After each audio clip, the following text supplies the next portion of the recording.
दोस्तों, स्वागत है आपका मेरे YouTube चैनल इंग्लिश बाबू पर। और आज मैं फिर हाजिर हूँ आपके साथ एक नई स्टोरी लेकर। और दोस्तों, आज जो स्टोरी मैं आपके लिए लेकर आया हूँ ये एक शॉर्ट मॉरल स्टोरी है। बहुत ही प्यारी और बहुत ही अच्छी कहानी है, मन को सुकून देने वाली ये कहानी है। कहानी सुनने में आपको मज़ा आएगा। उसके अलावा आज की इस स्टोरी में आपको कुछ नए इंग्लिश के वर्ड मीनिंग सीखने को मिलेंगे, उनकी करेक्ट प्रोनाउंसिएशन के बारे में पता चलेगा और हमेशा की तरह जो इसका ग्रामर का पार्ट है उसे बिल्कुल डिटेल में कवर करेंगे, तो एक एक स्ट्रक्चर को आप बड़ी आसानी से सीख पाएंगे। और उसके अलावा दोस्तों, जिन लोगों को इंग्लिश रीडिंग करनी नहीं आती है, ये वीडियो उनके लिए भी बहुत ही ज़्यादा काम का होने वाला है। तो चलिए दोस्तों, आज की इस कहानी को हम शुरू करते हैं और सबसे पहले कहानी का टाइटल देखते हैं। कहानी का टाइटल है द पीस ऑफ माइंड। क्या मतलब हुआ दोस्तों? पीस का मतलब होता है शांति और माइंड का मतलब होता है दिमाग या फिर मन। द पीस ऑफ माइंड, मन की शांति। तो दोस्तों, ये आज की इस कहानी का टाइटल है, शीर्षक है। और अब मैं इसे पढ़ना शुरू करता हूँ। आपसे रिक्वेस्ट है आप कहानी को बिल्कुल ध्यान से सुनें, और यदि आपको कोई नया वर्ड या फिर नया स्ट्रक्चर मिले तो आप उसे नोट करें। और यदि आपको आज की कहानी पसंद आए तो आप इसको लाइक भी ज़रूर करें। तो चलिए इसको शुरू करते हैं। Once there lived a poor shepherd. क्या मतलब हुआ दोस्तों? ये जो वाक्य है ये पास्ट इंडेफिनिट का अफर्मेटिव वाक्य है। और जब हम पास्ट इंडेफिनिट में कोई भी अफर्मेटिव का वाक्य बनाते हैं तो वहाँ वर्ब की सेकंड फॉर्म का यूज़ किया जाता है। LIVE, लिव का मतलब होता है रहना, किसी भी स्थान पर निवास करना, और जो सेकंड फॉर्म है वो है लिव्ड। तो क्या अर्थ हुआ? वंस, एक बार, there lived a poor shepherd. और दोस्तों, शेफर्ड का मतलब होता है चरवाहा या फिर कह सकते हैं गडेरिया। ऐसा व्यक्ति जो मवेशी जो पशुओं को चराता हो उसको क्या कहा जाता है इंग्लिश में? शेफर्ड, जिसकी हिंदी होती है चरवाहा या फिर गडेरिया। तो इस लाइन का क्या मतलब निकला? Once there lived a poor shepherd, एक बार एक गरीब चरवाहा रहता था। One cold morning he was grazing his cattle in a pasture। क्या मतलब हुआ? वन कोल्ड मॉर्निंग का मतलब हुआ एक ठंडी सुबह। he was grazing his cattle in a pasture। दोस्तों, ये जो वाक्य है ये पास्ट कॉन्टिन्यूस का वाक्य है। पास्ट कॉन्टिन्यूस का मतलब होता है ऐसे वाक्य जहाँ वाक्यों की टेल पर रहा था, रही थी, रहे थे जैसे शब्द आएंगे। इस तरह के वाक्यों को पास्ट कॉन्टिन्यूस का वाक्य कहा जाता है, जहाँ पर वॉज या फिर वर का इस्तेमाल हेल्पिंग वर्ब के रूप में किया जाता है। और दोस्तों, जब आपका सब्जेक्ट होगा आई, ही, शी, इट या सिंगुलर नाउन, तब आपको वॉज का प्रयोग करना होगा। और जब आपका सब्जेक्ट होगा वी, यू, दे या फिर प्लूरल नाउन, तब आपको वर का यूज़ करना होगा। उसके अलावा आपको वर्ब की फोर्थ फॉर्म का यूज़ करना होता है। वर्ब की फोर्थ फॉर्म का मतलब है जब आप वर्ब की फर्स्ट फॉर्म के साथ ING को ऐड करेंगे तो वर्ब की फोर्थ फॉर्म कहलाती है। अच्छा दोस्तों, उसके अलावा आप इस वर्ड को नोट कर लीजिए। ग्रेज का मतलब होता है चरना या फिर चराना, जैसे पशुओं को चराते हैं उसे ग्रेज कहा जाता है। और पैस्चर, आप इसे भी नोट कर लीजिए। पैस्चर का मतलब होता है हरी घास का मैदान। तो इसका अब इस पूरी लाइन का क्या अर्थ निकला? वन कोल्ड मॉर्निंग, एक ठंडी सुबह, ही वॉज ग्रेजिंग, वह चरा रहा था, हिज कैटल, हिज मतलब अपनी, कैटल मतलब मवेशी या पशु, अपने पशुओं को या कह सकते हैं अपने मवेशियों को, इन अ पैस्चर, एक हरे घास के मैदान में। तो पूरी लाइन का क्या अर्थ निकला कि एक सुबह, एक ठंडी सुबह, वह अपने मवेशियों को या ऐसा कह सकते हैं अपने पशुओं को एक हरी घास के मैदान में चरा रहा था। आगे देखिए। He did not have enough clothes to wear और even a pair of shoes। क्या मतलब हुआ दोस्तों? ये जो वाक्य है आप इसके स्ट्रक्चर को ज़रूर नोट कर लीजिए। इस तरह के स्ट्रक्चर बहुत कम देखने को मिलते हैं। ये जो वाक्य है ये प्रेजेंट पजेसिव का नेगेटिव वाक्य है। सबसे पहले आप समझ लीजिए कि पजेसिव वाक्य कौन से होते हैं। पजेसिव का मतलब होता है जब हम कोई ऐसा वाक्य बनाते हैं जहाँ पर ये दर्शाते हैं कि किसी व्यक्ति के पास कुछ है या फिर नहीं है, इस तरह के वाक्यों को पजेसिव वाक्य कहा जाता है, जहाँ पर मुख्यतः हैज़ या फिर हैव का इस्तेमाल हेल्पिंग वर्ब के रूप में किया जाता है अफर्मेटिव में। और नेगेटिव जब सब्जेक्ट होगा, और ये दोस्तों ये जो वाक्य है ये प्रेजेंट का नहीं है, ये पास्ट का है।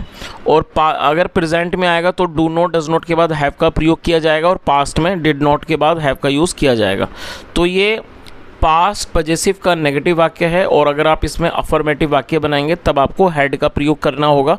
जैसे मैं एक एग्जांपल देता हूँ, जैसे आप मान लीजिए वाक्य है मेरे पास कार थी, तो ये पास्ट पजेसिव है, तो इसमें हमें हैड का यूज़ करना होगा, आई हैड ए कार। और यदि नेगेटिव होगा तो नेगेटिव में डिड नॉट के बाद हैव का यूज़ किया जाएगा, उसके बाद जो भी नाउन है उसको मेंशन किया जाएगा।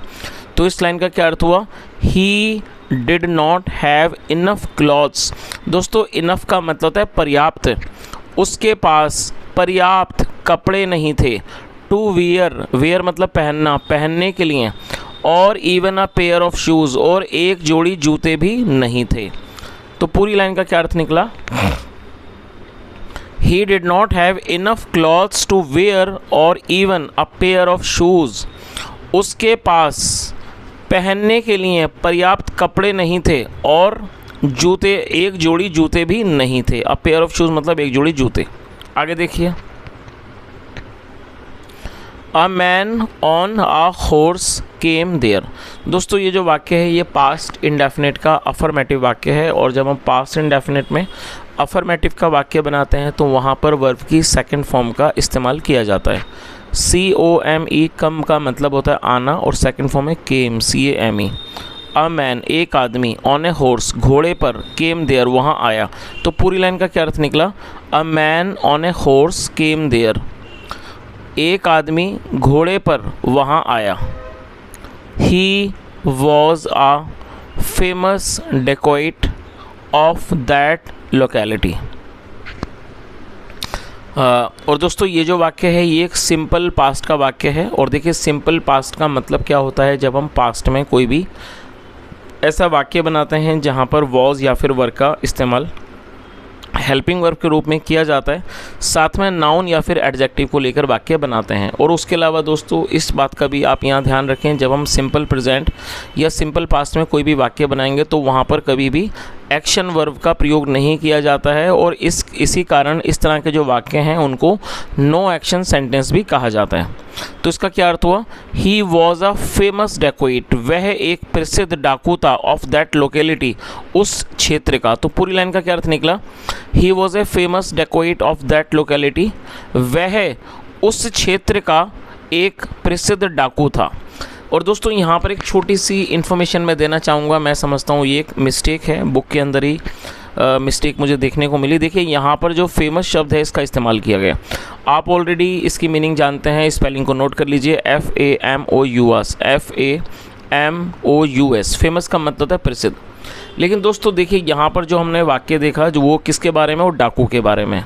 तो एक डाकू के लिए इस तरह का जो शब्द है वो ठीक उचित नहीं है, क्योंकि फेमस शब्द जो है वो उन लोगों के लिए यूज़ किया जाता है जो लोग अच्छे कामों के लिए, मतलब पॉजिटिव रीजंस की वजह से फेमस होते हैं, प्रसिद्ध होते हैं पॉजिटिव चीज़ों के लिए, उनके लिए लगाया जाता है फेमस वर्ड।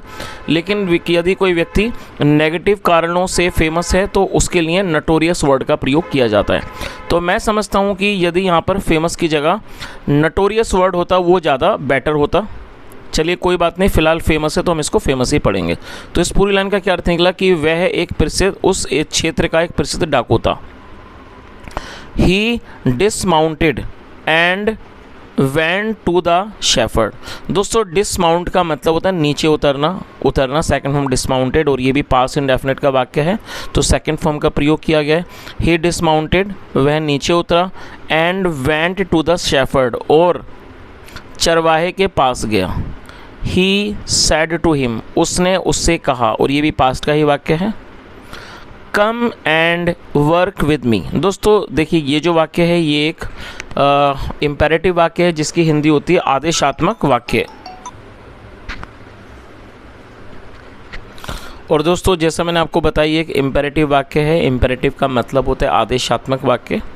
जहाँ हम ऐसे कोई वाक्य बनाएं जहाँ पर कोई भी तरह का आदेश दिया जाए तो इस तरह के वाक्यों को इम्पेरेटिव वाक्य कहा जाता है। ऐसे वाक्यों में कोई भी तरह की हेल्पिंग वर्ब का यूज़ नहीं किया जाता है, वर्ब से ही सेंटेंस को बनाया जाता है। वहाँ पर सब्जेक्ट को भी मेंशन करने की कोई ज़रूरत नहीं होती है। तो इस लाइन का क्या अर्थ निकला, ही सेड टू हिम, उसने उससे कहा, come and work with me, आओ और मेरे साथ काम करो, I will give you clothes and shoes. दोस्तों ये जो वाक्य है ये एक फ्यूचर इंडेफिनेट का अफर्मेटिव वाक्य है। फ्यूचर इंडेफिनेट का मतलब होता है ऐसे वाक्य जहां वाक्यों के टेल पर गा गेगी जैसे शब्द आएंगे, ऐसे स्थानों पर विल का इस्तेमाल हेल्पिंग वर्ब के रूप में किया जाएगा, साथ में फर्स्ट फॉर्म लगाई जाएगी। और गिव का मतलब होता है देना। तो उसने क्या कहा, आओ और मेरे साथ काम करो, I will give you clothes and shoes, मैं आपको कपड़े और जूते दूंगा, you will not have to worry even for your food. और दोस्तों इसमें विल नॉट का यूज़ किया गया, विल नॉट हैव टू, ये एक फ्यूचर फोर्स एक्शन सेंटेंस है। फ्यूचर फोर्स एक्शन सेंटेंस का मतलब होता है जब हम फ्यूचर में किसी विवशता को दर्शाते हैं। तो इस लाइन का अर्थ क्या निकला, you will not have to worry, worry का मतलब होता है चिंतित होना किसी चीज़ के बारे में, इवन फॉर योर फूड, आपको अपने खाने के लिए या कह सकते हैं आपको अपने भोजन के लिए भी चिंतित नहीं होना पड़ेगा। एट दिस, इस पर, दिस मतलब होता है ये, एट दिस का मतलब क्या हुआ, इस पर, द शेफर्ड रिप्लाइड, रिप्लाई का अर्थ होता है जवाब देना और ये सेकंड फॉर्म है। तो इस लाइन का क्या अर्थ हुआ, at this the shepherd replied. तो आप इस बात से समझ ही गए होंगे कि मतलब इस बात पर चरवाहे ने जवाब दिया, I am content as a shepherd. दोस्तों ये जो बड़ी लाइन है, बड़ी गहरी लाइन है, पहले इसका मतलब समझते हैं फिर मैं आपको बताऊंगा क्या है। ये जो वाक्य है ये एक सिंपल प्रेजेंट का वाक्य है। जैसे ऊपर मैंने आपको सिंपल पास्ट के बारे में बताया था जहाँ पर वॉज वर्ब का इस्तेमाल किया जाता है हेल्पिंग वर्ब के रूप में, और उसी तरह से सिंपल प्रेजेंट में इज़ एम आर का यूज़ हेल्पिंग वर्ब के रूप में किया जाता है, साथ में कोई भी नाउन या एडजेक्टिव को लेकर वाक्य बनाया जाता है। तो आई के साथ एम का यूज़ किया जाएगा, आप इसे नोट कर लीजिए हेल्पिंग वर्ब के रूप में। और ये जो वर्ड है CONTENT, कंटेंट, ये एडजेक्टिव है जिसका मतलब होता है संतुष्ट। तो उसने क्या कहा, I am content as a shepherd, मैं एक चरवाहे के रूप में संतुष्ट हूँ। और दोस्तों देखिए यहाँ जो समझने वाली बात यह है कि ऐसा कोई ज़रूरी नहीं है कि यदि कोई व्यक्ति कोई मेहनत वाला काम कर रहा है या फिर कोई ऐसा काम कर रहा है जिसमें वो ज़्यादा पैसे नहीं कमा रहा तो वो खुश नहीं है, ऐसा नहीं है। खुशी जो है या जो व्यक्ति की वो उसके मन में होती है, यदि वो उस काम में संतुष्ट है तो वो उस काम में खुश है। तो यहाँ पर उस व्यक्ति ने क्या जवाब दिया कि मैं चरवाहे के रूप में खुश हूँ, संतुष्ट हूँ। एटलीस्ट, कम से कम, I have the peace of mind. और दोस्तों ये जो वाक्य है ये प्रेजेंट पजेसिव वाक्य, जैसा ऊपर मैंने ऑलरेडी बता चुका हूँ पजेसिव का क्या मतलब होता है। तो ये प्रेजेंट पजेसिव है जहाँ हम ये दर्शाते हैं कि वर्तमान में किसी के पास कुछ है। ऐसे स्थानों पर हैज़ या हैव का इस्तेमाल हेल्पिंग वर्ब के रूप में किया जाता है। और एटलीस्ट का मतलब है कम से कम। तो उसने क्या कहा, at least I have the peace of mind, कम से कम मेरे पास मन का सुकून है, विच यू डोंट हैव, जो आपके पास नहीं है। चलिए दोस्तों उसने कितना अच्छा जवाब दिया इस बात का कि मैं एक चरवाहे के रूप में संतुष्ट हूँ और कम से कम मेरे पास पीस ऑफ माइंड है, मन का सुकून है, जो कि आपके पास नहीं है।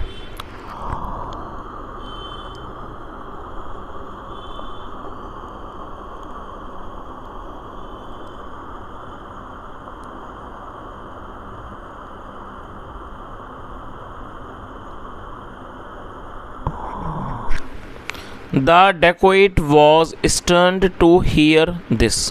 दोस्तों स्टन्ड का मतलब है चौंक जाना और ये पास्ट का वाक्य है, सिंपल पास्ट का, जहाँ पर स्टन्ड को एडजेक्टिव के रूप में प्रयोग किया गया है।